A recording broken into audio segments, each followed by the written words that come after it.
Narito ng BTV Balita ngayon.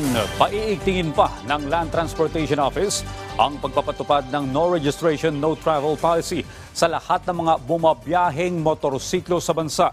Ayon kay LTO Chief Assistant Secretary Attorney Vigor Mendoza, nito lamang Lunes, hindi bababa sa 41 motorsiklo sa Metro Manila ang kanilang nasita dahil sa walang rehistro.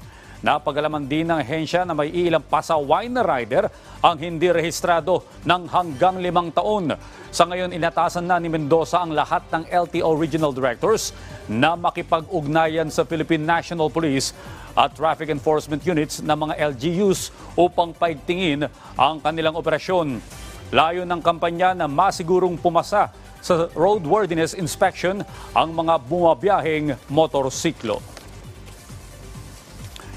Sa iba pang balita, nasa ligtas ng kalagayan ng 209 na taong inilikas sa matinding pagbaha sa Uson, Masbate dahil sa shear line.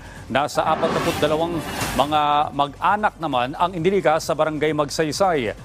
Pansamantala silang nakatira sa San Lorenzo, Ruiz Parish. Sa barangay Buenavista, 16 na mag-anak ang inilikas.